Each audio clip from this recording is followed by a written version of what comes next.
কি হয়েছে শিউলি? তোমাকে আমি বেশ কিছুদিন ধরে দেখছি, তুমি খুবই চুপচাপ, খুব আপসেট হয়ে আছো, কারোর সাথে কোনো কথা বলছো না, সারাক্ষণ এই রুমের ভিতরে শুয়ে বসে কাটাচ্ছ। কি হয়েছে তোমার? কিছু না ভাবি, আসলে আমার ভাগ্যটাই খারাপ। আমার মনে হয় না আমার জীবনে আর ভালো কিছু হবে কখনো।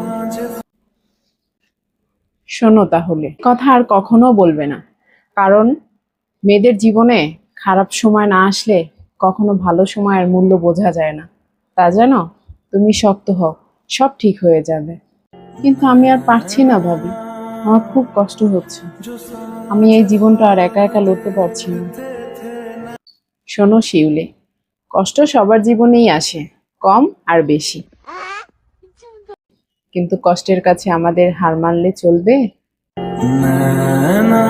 আচ্ছা ভাবি, একটা মেয়ে ডিভোর্সের পরে এত কেন কষ্ট সহ্য করতে হবে?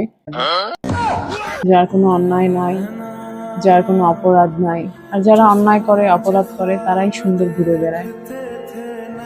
শোনো, তুমি কখনো একা নও, তোমার ভাইয়া আছে, আমি আছি, তোমার পাশে আমরা সব সময় থাকবো, ইনশাআল্লাহ। তোমার ফ্যামিলি যতদিন তোমার কাছে আছে, তোমার পাশে আছে, তোমার কষ্ট দুঃখ কিচ্ছু আমরা ছুঁতে দিব না।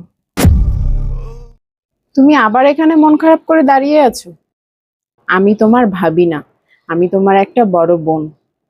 তোমার দুঃখে সুখে সব সময় আমাকে পাশে পাবে। সত্যি ভাবি, তুমি আসলে আমার জীবনে না থাকলে আমি খুব ভেঙে পড়তাম।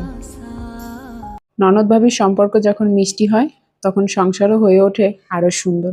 আলহামদুলিল্লাহ, প্রতিটি ঘরেই এরকম এক একটা করে ভাবি থাকা উচিত।